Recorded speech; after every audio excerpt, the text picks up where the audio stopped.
Portland, Oregon, November 24th, 1971, the Wednesday before Thanksgiving. Airports are packed, families rushing home. Nobody pays attention to one more quiet man in a business suit standing at the Northwest Orient counter. He's calm, unremarkable, forgettable. He pays cash for a one-way ticket to Seattle, gives his name as Dan Cooper, and then he walks to his gate like any other passenger on any other afternoon.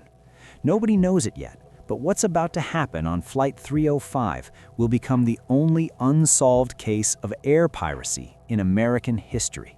50 years later, the FBI still doesn't know who he was. They don't know where he landed. They don't know if he survived. They have a tie, a partial DNA sample, and a handful of rotting $20 bills found in the mud. That's it. That's all they have. The man pulled off something so audacious, so precise, so completely baffling that even today, the best investigators in the world can't explain it. So let's go back to that afternoon. Let's go through it minute by minute, because the details matter. Flight 305 was a Boeing 727, designated N467US, scheduled to make the short hop from Portland to Seattle. 36 passengers, a crew of 6. The plane pushes back at 2:50 p.m. Cooper is in seat 18E, near the rear of the aircraft. He's wearing a dark business suit, a white shirt, a thin black clip-on necktie, and black wraparound sunglasses. He has a black attaché case and a brown paper bag. No checked luggage. He orders a bourbon and 7-Up from flight attendant Florence Schaffner once they're airborne. And then, somewhere just after 3 o'clock, he hands her a note. Schaffner initially assumes it's a phone number, a passenger hitting on her. She doesn't even read it. She slips it into her pocket. Cooper leans over and says quietly, calmly, without any trace of panic, "Miss, you'd better look at that note. I have a bomb." She reads it. Her face changes. The note tells her he has a bomb in his briefcase and wants her to sit beside him. She does. He opens the case just enough, just for a second. She sees a tangle of wires, a large cylindrical battery, and 2 rows of 4 red cylinders. 8 of them. She closes the case. Her hands are steady. She's a professional. But internally, everything shifts. Cooper dictates his demands. He wants her to write them down and walk them to the cockpit. The demands are specific. $200,000 in negotiable U.S. currency, $20 bills, 4 parachutes, 2 primary, 2 reserve. He wants the money in a knapsack. He wants everything ready at Seattle-Tacoma Airport by 5 o'clock. If the demands aren't met, he'll detonate the bomb. He says it the way someone orders dinner. No yelling, no theatrics, just a man who has clearly thought this through. Captain William Scott radios ahead. The FBI is immediately notified.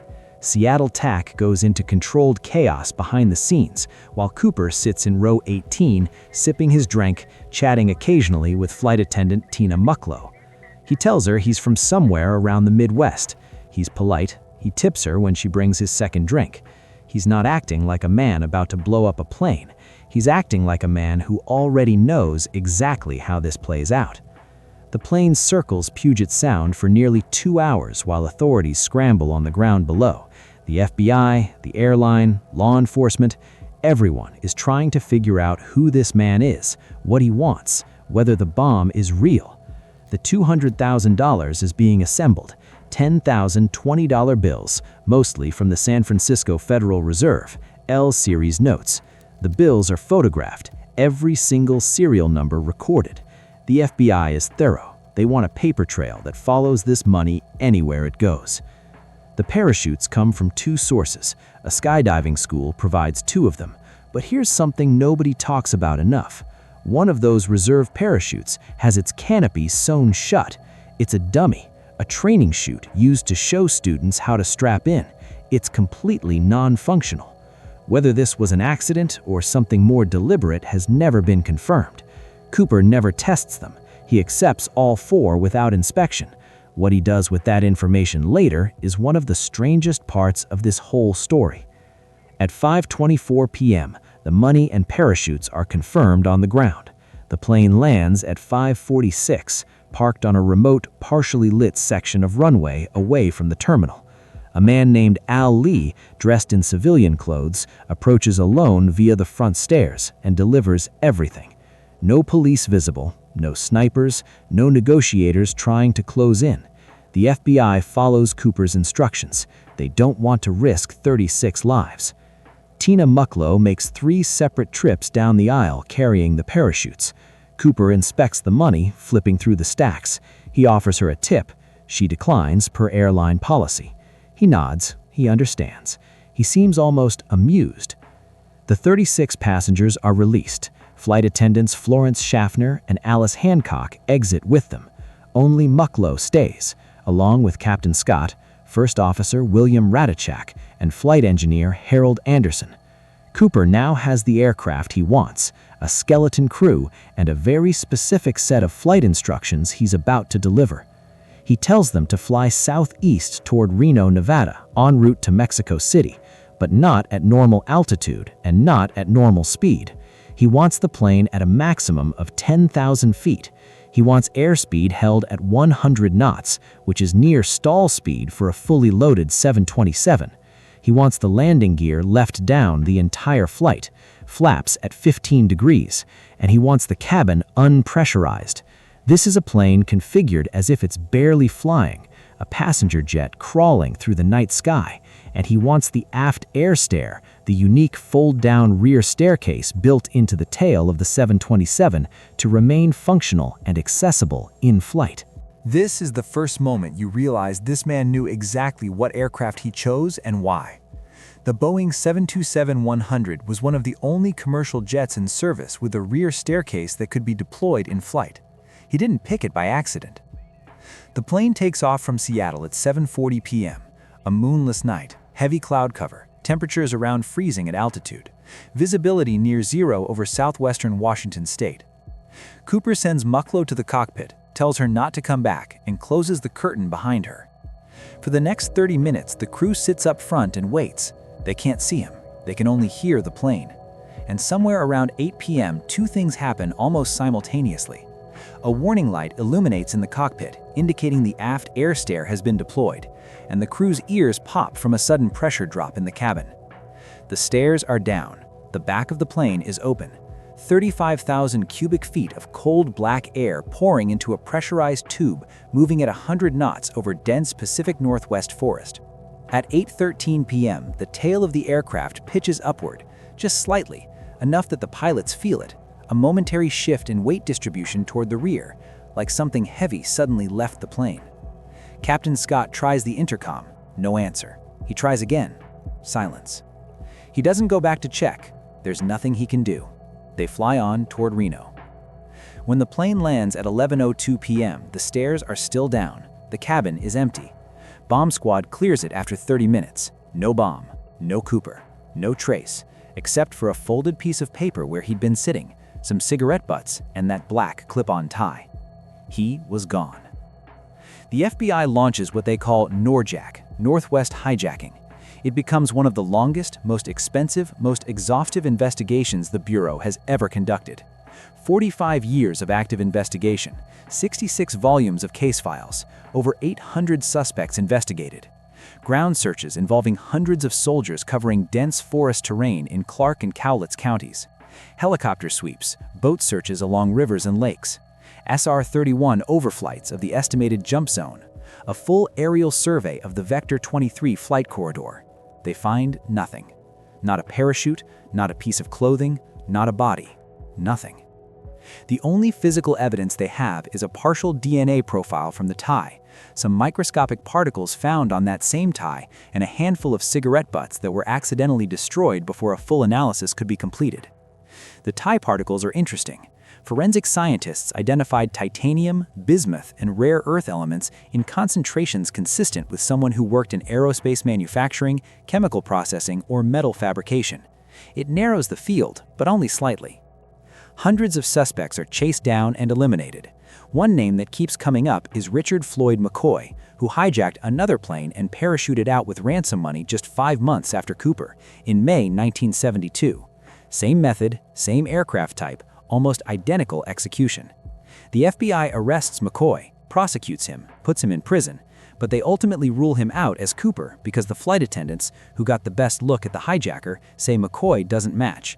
The physical description doesn't align, and the timing between the two crimes makes it almost impossible for the same man to have planned both with such precision.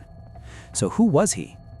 The physical description never changes much across the two flight attendants who spent the most time with him.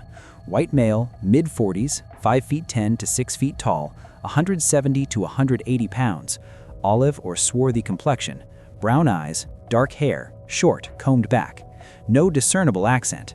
A calm so deep it bordered on unsettling. Not the calm of someone suppressing panic, the calm of someone who had already made peace with every possible outcome before he boarded. He knew the 727. He knew its rear staircase could be lowered in flight. He knew the fuel capacity and how long it would take to top off the tanks during the Seattle stop, something he seemed impatient about during the refueling delay, but not surprised by. He understood what flight configuration he needed to jump safely. He asked for specific parachutes, front and back, primary and reserve, the kind of redundancy a trained parachutist thinks about. He cut cord from one of the unused parachutes to seal the money bag to his body. He didn't panic when the dummy reserve was included.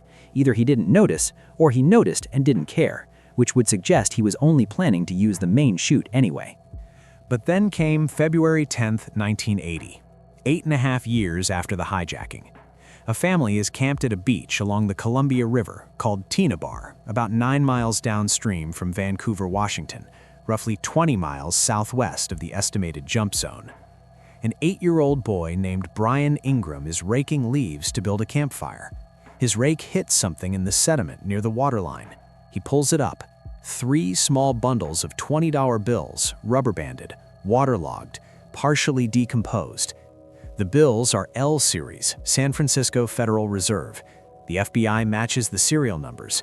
It's Cooper's money. 290 of the original 10,000 bills, roughly $5,800. The money creates more questions than it answers. Based on its deteriorated condition and the presence of specific diatoms in the sediment, scientists conclude it wasn't buried there immediately after the jump and didn't float downstream quickly. It arrived sometime after the spring of 1972, possibly much later. The distribution suggests the bundle broke apart somewhere upstream and the bills settled gradually over time. But if Cooper landed in the Washougal River watershed, as some theorize, carrying the money tied to his body, how did 3 packets end up here and nowhere else? How did the rest disappear entirely? One theory says he didn't survive the jump. The conditions that night were brutal. Pitch dark, freezing temperatures, estimated ground elevation in the drop zone between 15 and 500 feet. Dense Douglas fir forest, known for being nearly impenetrable from the air, with root systems and undergrowth that would destroy a person landing without control. The parachute he used was a military-style NB-6 emergency bailout chute, non-steerable. He was wearing loafers and a business suit. If he jumped at 8:13 p.m. and the temperature at altitude was near zero, he had minutes before hypothermia became a serious concern. A seasoned military paratrooper with full gear would find that jump difficult. A man in dress shoes and a suit with a non-steerable chute, no helmet, no altimeter, and no way to see the ground would find it nearly impossible. And yet, no body was ever found, no parachute, no money except those 3 rotting bundles on a river beach. The other theory is that he survived, disappeared completely, and spent the rest of his life as someone else entirely. Some people point to the 1980 Mount St. Helens eruption, which reshaped thousands of acres of southwestern Washington wilderness, potentially burying any physical evidence permanently under volcanic debris. Others note that if Cooper had any real planning ability, which the hijacking clearly demonstrated, he may have had an exit strategy in place that nobody ever identified. The FBI formally suspended active investigation in July 2016, citing the need to redirect resources. They didn't close the case, they suspended it. The file still exists, the evidence still exists. The partial DNA profile is still in a database, waiting for a match that has never come. What makes this case so persistent, so enduring, isn't just the mystery of where he went, it's the mystery of who he was. Not a name, a profile. A person who walked into an airport on a Tuesday afternoon with a bomb in a briefcase and a plan precise enough to work, daring enough to attempt, and clever enough that 50 years of investigation couldn't unravel it. He was polite to the flight attendants. He didn't hurt anyone. He tipped. He smoked cigarettes and ordered bourbon and sat in his seat like a man on a business trip until the moment he stepped off the back of a plane into the darkness over Washington state and vanished. The alias D.B. Cooper wasn't even his. That name came from a press misreport early in the investigation. An unrelated man with those initials was briefly questioned and cleared. The name stuck anyway. It became the legend. It became the myth. The real name, if it was ever used, if it ever existed in any form that could lead back to a real person, has never surfaced. The money sits somewhere, most of it, 9,710 $20 bills, somewhere in the soil or the river or the forest or a coffee can buried in someone's backyard. The tie is in an evidence locker in a federal building. The composite sketches look like half the men who were in their 40s in 1971. The DNA profile matches no one in any database.